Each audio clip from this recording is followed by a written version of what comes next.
Warahmatullahi wabarakatuh.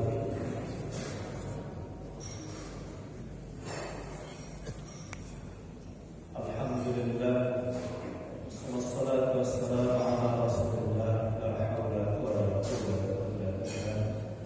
Asyhadu an la ilaha illallah wahdahu la syarika lah, wa asyhadu anna Muhammadan abduhu wa rasuluh.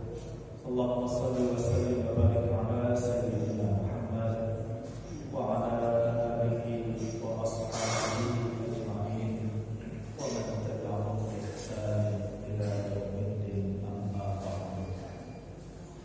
Subhanaka la ilma lana illa ma 'allamtana innaka antal 'alimul hakim.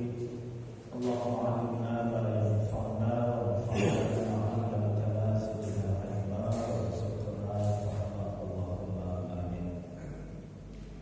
Bapak Ibu jamaah salat subuh Masjid Jami'ul Huda, insyaallah kita semua yang hadir di dalam majelis ini senantiasa berada dalam limpahan rahmat, berkah serta ridha dari Allah Azza wa Jalla. Amin ya rabbal alamin.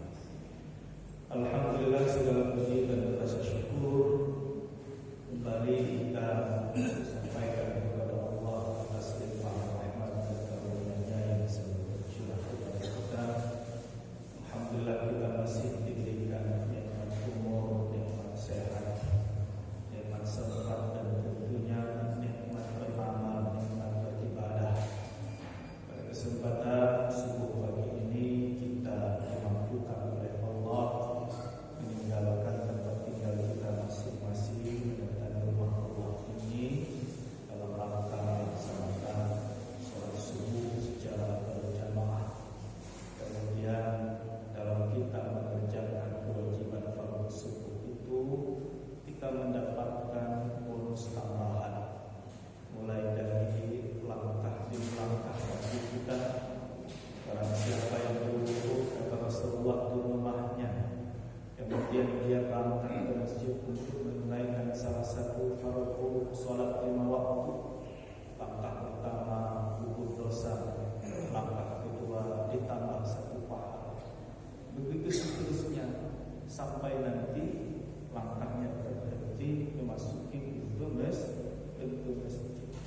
Kalau misalkan langkah kita dari rumah 100 langkah, artinya sudah ada 50 dosa kita yang digugurkan oleh Allah Azza wa Jalla. Kalau misalkan langkah ibu-ibu dari rumah ke masjid ini 500 langkah, tambah lagi, berarti sudah 250 dosa-dosa kita, baik sengaja tidak sengaja atau tidak tahu, digugurkan oleh Allah pada saat yang bersamaan pahala kita ditambah. Itu bonus tambahannya kalau kita menjalankan fardu 5 waktu di masjid. Kemudian kita masuk ke dalam masjid, lalu kita berdoa kepada Allah, Allahumma ftah li abwaban rahmatik. Kemudian kita sholat. Bagi yang datangnya sebelum azan subuh berkumandang, langsung melaksanakan sholat tahiyatul masjid. Bagi yang datangnya setelah subuh atau azan subuh berkumandang, dia perkirakan kalau misalkan untuk melaksanakan sholat 4 rakaat atau 2 sholat sunnah tidak memungkinkan waktunya, sementara pada saat dia masuk, dia bisa mengerjakan 2 amalan.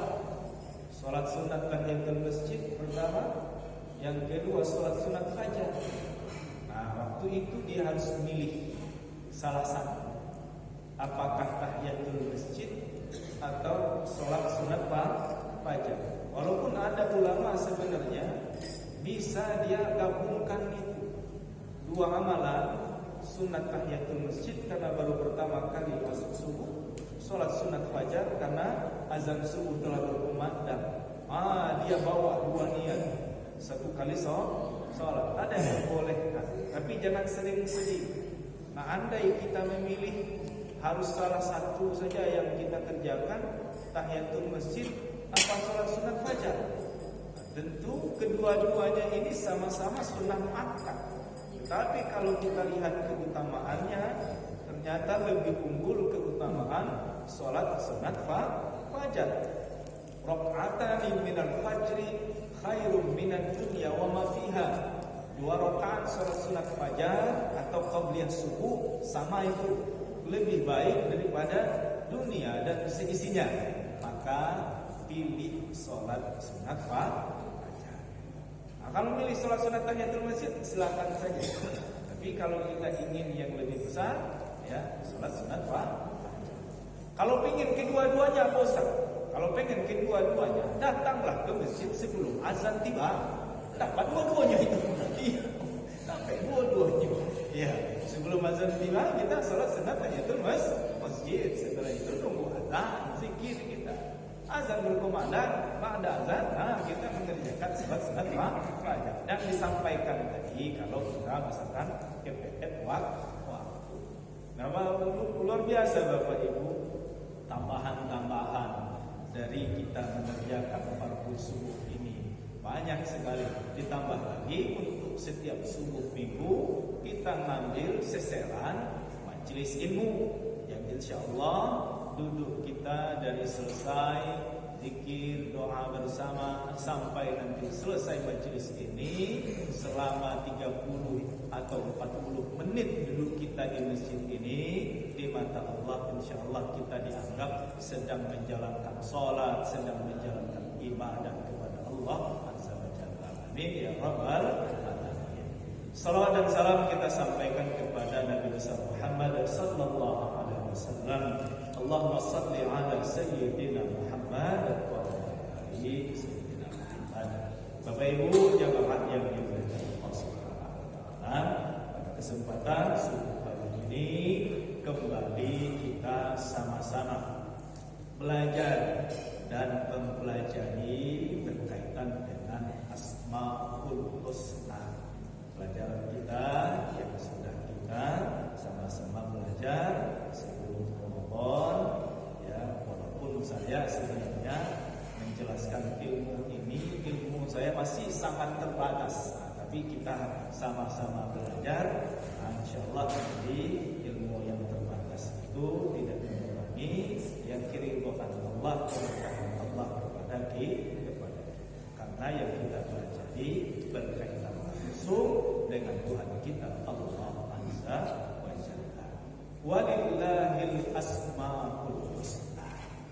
Jadi Allah itu memiliki nama-nama yang indah, nama-nama yang baik, nama-nama yang baik. Nah, Bapak Ibu jamaah yang dimuliakan Allah Subhanahu wa taala, seperti yang sudah kita sampaikan sebelumnya bahwa nama Allah, sifat Allah itu tidak ada batasan. Ya, tidak ada batasan. Baik itu sifat Allah, baik itu nama-nama Allah. Hanya saja bagi Bapak Ibu yang pernah mempelajari tauhid, ya, dengan guru-guru kita yang tradisional, guru-guru yang lama, kita mengenal istilah sifat 20. Nah, perlu kita pahami ulama-ulama dahulu dalam membuat konsep tentang sifat 20 bukan bermaksud membatasi sifat Allah itu cuma 20 yang wajib, 20 yang mustahil. Tidak. Itu adalah standar minimal seseorang kenal Allah manakala dia tahu Allah itu ada 20 sifat wajibnya, wujud, qidam, baqa dan seterusnya. 20 sifat mustahilnya, lawan dari sifat wujud, qidam, baqa tadi, satu sifat jaiznya. Sementara sifat Allah itu tidak berbatas. Begitu juga dengan nama-nama Allah. Di Quran kita rata-rata kalau Quran lama, ya di kulitnya itu ada Asmaul Husna. Huwallahul ladzi la ilaha illa huwar rahmanur rahim. Itu lagu lama itu dulu sering diputar ya di masjid. Bukan berarti nama-nama Allah itu terbatas hanya 99. Hanya saja yang dapat kita ketahui ya dari Al-Quran maupun hadis, Allah itu terdiri dari 99. Nah, Bapak Ibu jamaah yang dimuliakan Allah Subhanahu wa taala, pertemuan sebelumnya kita sudah membahas nama yang punya nama, ya, yang disebut dengan lafzul jalalah, lafaz jalalah, ya, nama yang punya nama, yaitu Allah. Apakah Allah masuk dalam bagian Asmaul Husna atau tidak? Sebagian besar ulama menyatakan Allah pun termasuk dalam Asmaul Husna. Makanya kalau kita buka nama-nama 99 itu kan dimulai dari Allah. Sebelum Ar-Rahman, Ar-Rahim, Al-Malik, Al-Qudus dan seterusnya. Nah, kalau kita maknai Asmaul Husna itu nama-nama yang indah. Bukankah Allah itu juga nama yang indah? Justru sangat indah. Walaupun nanti ada yang menyatakan Allah itu tidak masuk dalam Asmaul Husna saking mulianya. Ya, lafaz Allah itu berbeda dengan nama-nama Ar-Rahman, Ar-Rahim, Al-Malik, Al-Qudus, As-Salam, sehingga dia tidak dimasukkan untuk kata atau lafaz Allah ke dalam Asmaul Husna. Makanya disebut dengan tersendiri lafzul jalalah. Lafzul jalalah. Karena banyak perbedaan Allah dengan nama-nama yang lain. Ya, perbedaan dari sisi misalkan kebahasaan. Apakah Allah itu mustaq, ada asal katanya? Sementara kalau Ar-Rahman, Ar-Rahim, Al-Malik, semua nama-nama yang lain itu ada asal kata dalam bahasa. Ar-Rahman, Ar-Rahim itu terdiri dari rahimah yarhamu rahmatan. Begitu juga dengan Al-Malik. Al-Malik itu dari Malika yang baru. Al-Qudus, Qaf dal Sin. Nah, bagaimana dengan Allah? Apakah dia mustaq, ada asal katanya, atau dia berdiri sendiri? Ada yang mengatakan itu adalah nama lafaz yang berdiri sendiri, tidak ada derivasinya, tidak ada asalnya. Sehingga mereka mengatakan Allah itu tidak masuk ke dalam Asmaul Husna karena dia yang punya nama. Nah, ini yang berbeda terkait ya dengan lafaz Allah. Kemudian dari sisi tulisan, Allah itu punya keunikan. Ya, Allah itu punya keunikan. Kalau hurufnya alif, lam, ha, kan 4 huruf itu. Ya, 4 huruf. Kalau dibuang alif itu masih utuh lafaz yang terbentuk. Lillah. Nah, buang alif yang pertama itu, maka masih membentuk lafaz lillah. Kalau dibuang lam pertama masih utuh. Lahu, baginya. Kalau dibuang lam kedua masih utuh. Hu, dianya Allah. Itu keistimewaan lafaz Allah. Nah, Bapak Ibu jamaah yang dimuliakan Allah Subhanahu wa taala, dulu sudah kita jelaskan. Siapa yang memberi nama Tuhan yang kita sembah itu Allah? Apakah malaikat? Apakah nabi-nabi? Karena kalau nama saya Syahidin. Yang memberi saya nama Syahidin itu Ba. Kebetulan saya nemu cacatan buku Pak saya dalam lemari itu. Ya, ada tanggal lahir ditulis 8 Juni 1985 Syahidin. Berarti Pak saya yang kasih saya nama Syahidin. Nah, sekarang Tuhan yang kita sembah itu namanya Allah. Siapa yang ngasih nama? Yo, yang ngasih nama itu siapa? Apa malaikat? Ya, apa nabi-nabi? Ternyata bukan malaikat, bukan pula nabi. Terus siapa yang memberi nama dia itu? Allah sendiri. Dari mana manusia itu tahu kalau ya Allah sendiri yang ngasih nama? Lewat wahyu. Nah, kalau kita umat Islam, ya wahyu kita Al-Quran di dalam surat Thaha itu jelas. Ayat 14, Innani, sesungguhnya aku, saya, Allah. Nah, jadi dia sendiri yang menyebut dirinya Allah. Itu kalau ditanya nanti cucu kita bertanya, Nek, tuh siapa yang ngasih nama Tuhan kita itu? Allah sendiri. Dari mana tahu? Dari wahyu. Apa wahyu kita? Al-Quran. Mana suratnya? Surat Thaha ayat 14. Innani anallah, sesungguhnya aku Allah, kata Allah. La ilaha illa ana, tidak ada Tuhan sesembahan kecuali aku. Fa'budni, sembahlah aku. Wa aqimus sholata lidzikri, dirikan salat untuk mengingat. Ini dulu dari asal muasal ya nama Allah Subhanahu wa ta'ala. Nah, Bapak Ibu jamaah yang dimuliakan Allah Subhanahu wa ta'ala, apakah nama Tuhan itu Allah hanya dikenal semenjak Nabi Muhammad diutus? Tidak. Nama Allah, kata Allah itu, sebelum Nabi Muhammad diutus, manusia sudah tahu atau sudah mengenal lafaz Allah, kata Allah. Bapak Ibu, ayah Nabi kita itu siapa? Abdullah. Dua kata itu, Abdul sama Allah.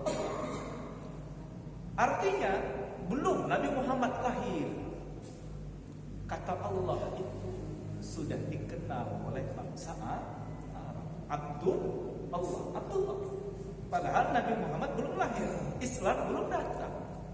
Nah, ini menunjukkan bahwa kata Allah itu sudah dikenal sejak Nabi Adam. Bahkan mohon maaf, saudara kita yang lain itu menyebut Tuhan mereka juga Allah. Hanya saja mereka agak ringan, Allah. Nah, itu kan. Kalau kita kan berat, Allah. Nah, kalau saudara kita yang lain itu Allah. Nah, cuman mereka ada yang Allah Bapa, Allah Anak, Allah Kudus dan segala macam. Tapi Allah juga mana gari ringan. Nah, jadi kalau ada orang menyebut nama Allah ringan, itu dilakukan itu. Ya. Kadang-kadang sering Pak Haji kan kalau dalam kita menghadiri acara nikah. Ya. Jadi syahadat itu masih patah-patah. Iya, padahal orang asyhadu alla ilaha illallah. Gimana itu? Ya. Kalau orang Islam itu berisi ketika dia menyebut lafaz jalabah Allah.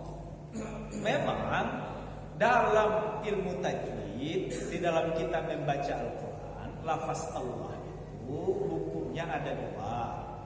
Ada tafkhim, tebal, berat. Ada tarqiq, ringan. Nah, kalau untuk membaca Al-Quran, kapan Allah itu dibaca berat ketika baca Al-Quran? Sebelum lafaz Allah ada huruf berbaris fathah atau dhammah. Wallahi, itu fathah itu berat. Huwallah, berat. Nah, kalau sebelum lafaz Allah itu ada huruf berbaris kasrah di bawah, itu dibaca ringan. Lillah, ringan kita. Lillah, jangan dibaca berat, salah. Lillah, itu salah itu. Ya, itu namanya tarqiq. Tapi kalau Allah itu berdiri sendiri, tidak ada kata sebelumnya, maka harus dibaca tafkhim, dibaca berat atau tebal. Allah. Supaya tebal, ujung lidah kita menyentuh langit-langit Allah, dan tidak boleh teror Allah. Ada orang teror Allah. Nah, itu harus berat. Dan itu nanti akan ketahuan orang yang sering menyebut Allah dengan jarang ketika dia melafazkan Allah. Ada yang berisi, ada yang cakapas. Nah, kalau terdengar cakapas berarti jarang yang menyebut Allah. Nah, kalau dijadikan kalimat tauhid, la ilaha illallah, la ilaha illallah. Nah, jadi diangkat ujung lidah kita supaya tidak ringan lafaz Allah itu, dan juga supaya tidak ini Bapak Ibu, lafaz Allah ternyata sudah diketahui oleh manusia ya sejak Nabi Adam zaman dulu. Nah, itulah Allah disebut juga dengan lafzul jalalah, lafaz jalalah ya. Kemudian Allah juga tidak boleh dinamai kepada siapapun. Ibu-ibu jangan sekali-kali nanti bernazar, ya Allah kalau saya dapat cucu, nah, kebetulan ya anaknya sudah lama menikah belum punya keturunan, bernazar dia kalau saya dapat cucu, kalau dapat cucu lanang saya namai ya cucu itu dengan nama Allah. Boleh tak bernazar begitu? Tidak boleh. Bagaimana hukumnya Pak Ustaz kalau orang itu terlanjur bernazar misalnya? Kalau saya dapat cucu lanang, saya kasih nama Allah. Dapat niat cucu itu. Bagaimana hukumnya? Boleh nazar itu dilanggar, tapi nanti dia membayar kafarat. Kafarat nazar memberi makan 10 fakir miskin.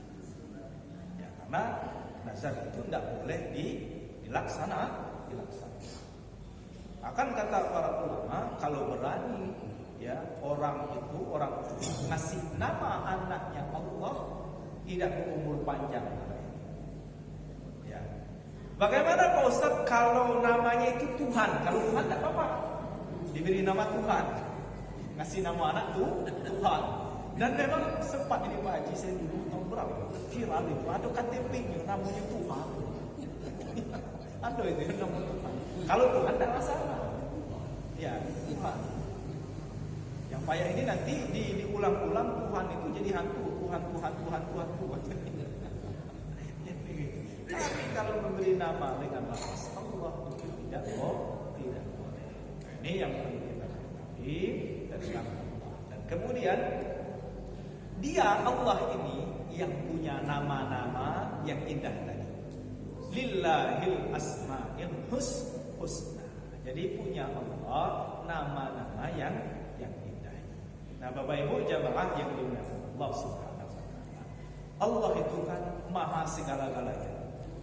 Maha besar, maha kuasa, maha perkasa, maha berkehendak. Kalau berkehendak itu tidak ada yang bisa bantah. Kekuasaannya itu tidak ada tandingannya. Kerajaannya itu tidak ada tandingannya.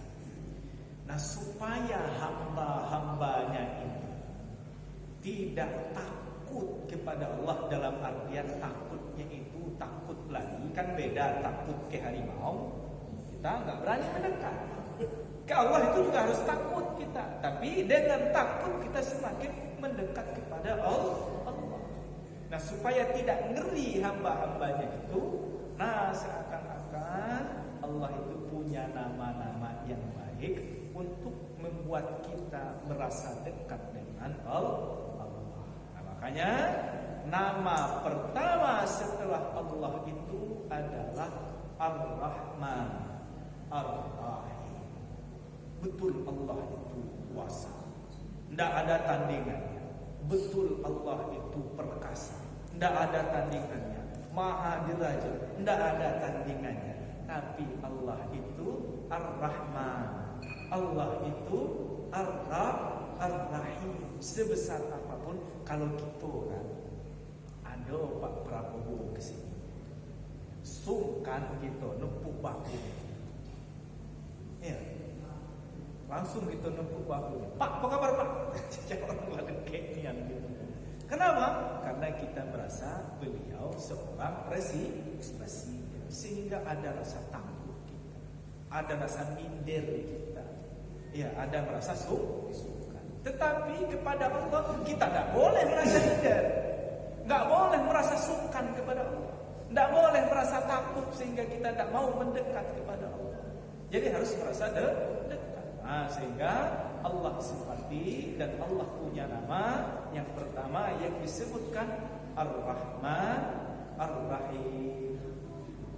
Bapak Ibu, dua nama ini sebenarnya berasal dari kata yang sama. Rahimah yarhamu rahmatan. Ya. Jadi Ar-Rahman Ar-Rahim itu sama, bermakna rahmat. Hanya saja dalam bahasa Arab nanti, ya, Rahman itu menggunakan wazan fa'lan, sedangkan Rahim menggunakan wazan fa'il. Ya. Apa bedanya? Bedanya nanti dalam bahasa Arab, kalau menggunakan masdar menggunakan wazan fa'lan, menunjukkan bersangakan, menunjukkan sesuatu yang lebih, menunjukkan sesuatu yang dahsyat. Ya, sangat. Kalau diartikan sayang, penyayang. Jadi kalau Rahman itu, ya, sayangnya itu penuh, ya, sayangnya itu bersangat, sehingga sangat sayangnya Allah itu melampaui batas apapun. Mau orang yang percaya kepada Dia atau tidak percaya kepada Dia, Allah masih Rahman. Mau orang yang beriman itu taat menjalankan ibadah atau tidak menjalankan ibadah, Allah itu masih Rahman. Buktinya, orang yang beriman kepada Allah dengan tidak beriman kepada Allah masih bisa makan minum di dunia Allah ini, di bumi Allah ini. Bahkan kalau kita lihat, mohon maaf, dari sisi materi, justru yang lebih menguasai materi duniawi ini mereka-mereka yang tidak menuhankan Allah. Kan orang-orang kaya di dunia ini kan rata-rata didominasi, mohon maaf, orang-orang yang tidak menuhankan Allah. Bukti Rahman Allah itu melampaui batas kata. Mau orang itu percaya kepada Dia, mau orang itu tidak percaya kepada Dia, tetap Allah Rahman. Tetap Allah kasihkan di dunia ini. Nah, itu maksudnya wazan fuqlan, melampaui batas, bersangatan sayang Allah. Ya. Bahkan Bapak Ibu, untuk sayang Allah kepada kita, untung Allah itu Rahman. Allah itu Rahman. Kalau Allah tidak punya sifat Rahman, Bapak Ibu, kepada kita ini, rasanya tidak ada harapan kita untuk taubat. Tidak ada harapan kita seperti materi yang kita sampaikan dulu. Saat kembali kepada Allah itu kita bersih dari dosa. Kenapa? Karena pertama, kita ini banyak dosa sebenarnya, mungkin tidak berdosa.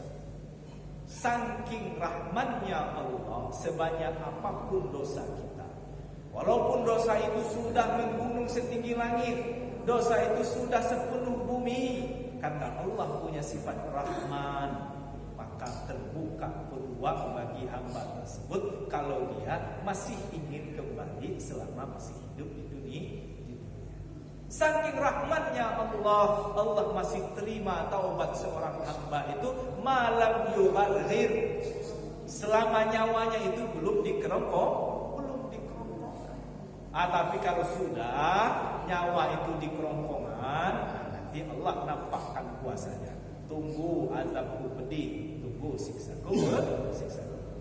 Itu Bapak Ibu jamaah yang dimuliakan Allah Subhanahu wa taala, sehingga dalam menerjemahkan Ar-Rahman Ar-Rahim, ya, kalau Rahim dan nanti dia berbatas, ya, tidak seluas Rahman kasih sayang Allah. Nah, makanya kalau kita lihat terjemahan Al-Quran, Bismillahirrahmanirrahim, dengan menyebut nama Allah Ar-Rahman yang Maha Pengasih, Ar-Rahim yang Maha Penyayang.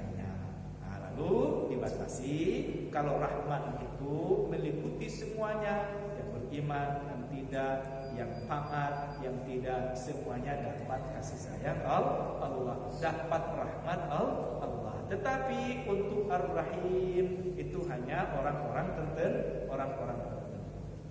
Jadi dapat sayang Allah itu hanya orang-orang yang beriman, hanya orang-orang yang taat kepada Allah Subhanahu wa Ta'ala. Itu cara kita menerjemahkan Maha Pengasih lagi Maha Penyayang. Kasih Allah itu tanpa batas, sedangkan sayang Allah itu hanya kepada hamba-hambanya yang beriman, yang taat kepada Allah Azza wa Jalla. Nah, Bapak Ibu jamaah yang dimuliakan Allah Subhanahu wa Ta'ala, kemudian Allah sampaikan juga, rahmati wasi'at kulla syai'in. Kasih sayangku itu ya meliputi segala sesuatu. Sangat luas kasih sayang Allah Subhanahu wa Ta'ala. Rahmat Allah itu sangat luas. Nah, makanya di dalam hadis yang lain itu disebutkan Allah itu punya 100 rahmat, 100 kasih sayangnya. Dari 100 itu satu yang diturunkan di dunia, 99 Allah tahan nanti untuk Allah berikan ya kepada orang-orang yang ya mendapat kesempatan masuk ke dalam surga. Nah, dengan satu rahmat itu saja Bapak Ibu luar biasa. Kita bisa berkasih sayang. Hewan yang sangat puas itu bisa menyayangi anaknya sendiri. Antara yang satu yang lain bisa saling menyayangi. Dan itulah satu rahmat yang Allah turunkan untuk di dunia ini. Bayangkan 99 rahmat yang Allah tahan untuk diserahkan nanti ketika kita berada di dalam surga Allah Subhanahu wa Ta'ala. Allah sifati dirinya dengan Ar-Rahman, dirinya dengan Ar-Rahim. Allah itu Maha Penyayang. Nah, makanya Bapak Ibu jamaah yang dimuliakan Allah Subhanahu wa Ta'ala, Asmaul Husna selain dari sifat Allah atau dari nama Allah, lafaz Allah itu ada yang bisa kita amalkan dalam keseharian kita. Allah punya sifat Rahman Rahim. Allah itu punya sifat sayang. Maka seharusnya kita juga harus memiliki sifat penyayang. Ya, memiliki sifat penyayang itu. Nah, makanya kalau ada manusia punya sifat yang meniru sifat Allah Ar-Rahman Ar-Rahim yang banyak penyayang, maka dia akan disayangi oleh Allah. Ar-Rahimun yarhamuhumur Rahman, kata Rasulullah. Orang yang punya sifat penyayang pasti dia akan disayangi yang Maha Penyayang. Siapa yang Maha Penyayang itu? Allah Azza wa Jalla. Nah, makanya kata Rasulullah, irhamu man fil ardi. Sayangi apa saja, bukan saja manusia. Ya. Bukan saja suami, bukan saja istri, bukan saja anak, bukan saja orang tua, cucu, menantu. Pokoknya irhamu man fil ard. Sayangi siapa saja yang di bumi ini, jangankan manusia. Ya, hewan-hewan, ya, semut-semut pun kita juga diminta untuk menyayangi. Itu kata Rasulullah, irhamu man fil ardi. Sayangi siapa-siapa yang di bumi, yarhamukum man fis sama. Niscaya dia akan disayangi oleh penghuni langit, Allah, kemudian para malaikat. Nah, Bapak Ibu jamaah yang dimuliakan Allah Subhanahu wa Ta'ala, makanya salah satu sifat yang bisa kita teladani, yang bisa kita ambil pelajaran dari Asmaul Husna, sifat Ar-Rahman Ar-Rahim, jadilah kita manusia penyayang. Jadi manusia penyayang itu ukurannya bukan dia sayang suami, bukan dia sayang istri, bukan dia sayang anak, bukan dia sayang cucu. tetapi lihat bagaimana perlakuannya dengan tetangga, perlakuannya dengan orang lain, perlakuannya dengan segala yang ada di muka bumi. Ya Bapak Ibu, jamaah yang dimuliakan Allah Subhanahu wa taala, sifat penyayang ini baru akan timbul pada hati seseorang kalau lawannya itu ini mau penutup berarti. Ini penutup. Ya. Jadi sifat penyayang itu Bapak Ibu, ya, benihnya cinta. Ya. Kalau tidak ada cinta, tidak mungkin orang itu punya sifat sayang. Karena kalau tidak ada cinta dalam hati kita, benci. Dua saja itu. Ya. Jadi kalau tidak ada cinta dalam hati kita itu benci. Nah, supaya kita punya sifat penyayang dan sayang kita tidak hanya terbatas kepada orang-orang di sekitar kita, maka di dalam hati kita ini harus menunjukkan rasa cinta. Makanya kata Rasulullah, ukuran sempurna iman seseorang itu salah satu barometernya adalah cinta. La yu'minu ahadukum hatta yuhibba li akhihi ma yuhibbu li nafsihi. Belum sempurna iman kalian sampai dia mencintai saudaranya yang lain. Kalau cinta kakak, cinta adik itu sunnatullah. Tapi kalau cinta saudara yang lain, seperti dia mencintai diri sendiri, keluarga sendiri, baru itu istimewa. Nah itu kata Rasulullah, belumlah sempurna iman salah seorang di antara kalian sampai dia mencintai saudaranya yang lain sesama seiman, seperti dia mencintai dirinya sendiri, keluarga sendiri. Bapak Ibu, kalau sudah ada rasa cinta, tidak mungkin rasa benci itu bersemayam di hati. Kalau tidak ada rasa benci, disitulah timbul rasa menyayangi kepada siapa. Nah Bapak Ibu jamaah yang dimuliakan Allah, indikasi orang itu penyayang salah satunya punya rasa empati yang tinggi. Apa itu empati? Prihatin melihat keadaan orang lain. Nah, contoh begini Bapak Ibu, ya, untuk ngetes empati kita itu, peduli nggak kita dengan saudara kita yang lain? Kita lagi di jalan, lalu berpapasan dengan sosok seseorang yang sudah usianya tidak muda lagi, ya sudah sepuh. Tapi karena tuntutan kehidupan, tuntutan ekonomi, walaupun sudah tua yang seharusnya sudah istirahat, dia tetap berusaha. Apa usahanya? Mohon maaf, misalkan dia berusaha dagang keliling menjual batu gilingan. Sudah hampir 60 tahun usianya, 65 tahun. Berpapasan kita di tengah jalannya itu sudah tidak lurus lagi. Kita lihat di depan itu ada 5, di belakang itu ada 5 batu gilingan, lalu digotong pakai bambu atau pakai kayu. Nampak jelas oleh kita kayu itu masuk ke dalam bambunya, saking beratnya topangan ya beban yang dipikul itu tadi. Nah, berjalan di tengah terik matahari.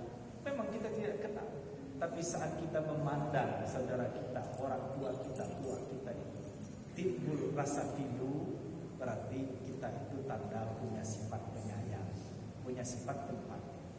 Ya, ada rasa sedih saja kita, rasa iba saja kita melihat itu, indikasi kita itu punya empati. Kalau kita punya empati, indikasi kita itu punya sifat penyayang. Kalau kita punya sifat penyayang, apalagi kalau kita aplikasikan dalam aksi nyata, insya Allah Ar-Rahimun yarhamuhumur rahman. Orang penyayang itu akan disayangi oleh yang Maha Penyayang, Allah Azza wa Jalla. Jadi Bapak Ibu, jangan hanya menyayangi istri, jangan hanya menyayangi suami, jangan hanya menyayangi anak cucu kita. Semua orang-orang beriman itu mendapatkan kasih sayang dari orang yang punya sifat penyayang. Bahkan sekelas semut sekalipun itu mendapatkan kasih sayang. Itulah Islam luar biasa. Mau menyembelih saja, dia sembelih saja, ya Bapak Ibu.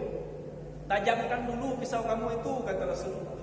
Ya, bagus-bagus menyembelih. Nah, begitu sayangnya Rasulullah kepada segala yang ada di permukaan bumi ini. Bapak Ibu, inilah pelajaran yang bisa kita ambil. Yang pertama, Allah itu luas sekali kasih sayangnya. Yang kedua, dalam kehidupan ini kita berusaha untuk menyifati diri kita dengan sifat yang penuh kasih sayang. Terima kasih atas perhatian Bapak Ibu. Mohon maaf jika ada salah dan khilaf. Wabillahi taufiq wal hidayah.